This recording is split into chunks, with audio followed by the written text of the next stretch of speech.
ഉള്ള നിരവധി വാർത്തകൾ നമ്മുടെ മുന്നിലുണ്ട്. ആദ്യം ടോപ്പ് ഹെഡ്ലൈൻസ് കാണാം. പ്രധാനമന്ത്രി സൈനികർക്കൊപ്പം. പഞ്ചാബിലെ ആദംപൂർ വ്യോമത്താവളത്തിൽ അപ്രതീക്ഷിത സന്ദർശനം. സൈനികരെ നേരിട്ട് അഭിനന്ദിച്ചു. സൈനികർക്ക് രാജ്യത്തിന്റെ നന്ദി അറിയിച്ചു.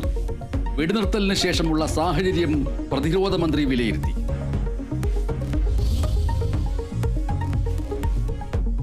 കശ്മീരിലെ ഷോപ്പിയാൻ ഷുക്കൂറിൽ ഏറ്റുമുട്ടൽ. 3 ലഷ്കർ ഭീകരരെ വധിച്ച് സൈന്യം. 2 ഭീകരർ കൂടി മേഖലയിൽ ഒളിച്ചിരിക്കുന്നതായി സംശയം. ഭീകരർക്കായി തെരച്ചിൽ തുടരുന്നു.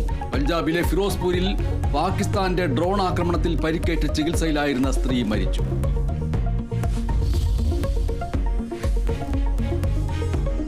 ഇന്ത്യ നടത്തിയ ഓപ്പറേഷൻ സിന്ദൂർ ആക്രമണത്തിൽ ആൾനാശമുണ്ടായതായി സമ്മതിച്ച് പാകിസ്ഥാൻ. 11 പേർ മരിച്ചുവെന്ന് പാകിസ്ഥാന്റെ വെളിപ്പെടുത്തൽ. സ്ക്വാഡ്രൺ ലീഡർ അടക്കം മരിച്ചുവെന്നും പാകിസ്ഥാൻ.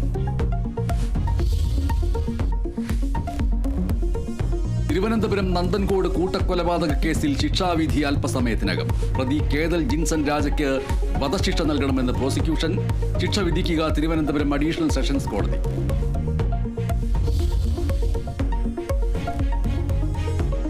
കോഴിക്കോട് പെൺകുട്ടി സെക്സ് റാക്കറ്റിന്റെ കെണിയിൽപ്പെട്ട സംഭവത്തിൽ ഒരാൾ പിടിയിലായത് അസം സ്വദേശി. പ്രതിയെ പിടികൂടിയത് ഒറീസയിൽ നിന്ന്. കുട്ടിയെ എത്തിച്ച ലോഡ്ജ് പോലീസ് തിരിച്ചറിഞ്ഞു.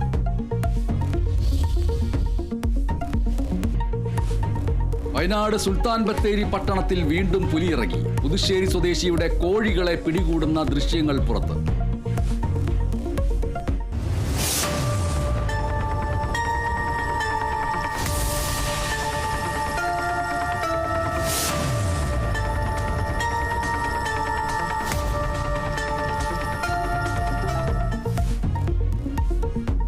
എറണാകുളം മലയാറ്റൂരിൽ കാട്ടാനക്കൂട്ടത്തിന്റെ ആക്രമണത്തിൽ വീട് തകർന്നു.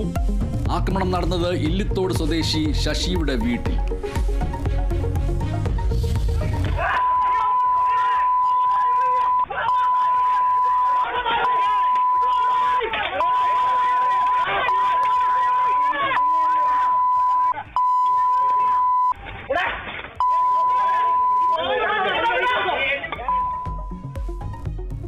ഇടുക്കിയിൽ യുവാവിനെ സംഘം ചേർന്ന് ക്രൂരമായി മർദ്ദിച്ചു. ഗുരുതരമായി പരിക്കേറ്റ തോപ്രാംകുടി സ്വദേശി വിജേഷ് ചികിത്സയിൽ. മർദ്ദന കാരണം ഉത്സവത്തിനിടെയുണ്ടായ വാക്കുതർക്കം. 8 പേർ പിടിയിൽ. മർദ്ദനത്തിന്റെ ദൃശ്യങ്ങൾ കേരള വിഷൻ ന്യൂസിന്. പഞ്ചാബിലെ വ്യാജമദ്യ ദുരന്തത്തിൽ 14 മരണം.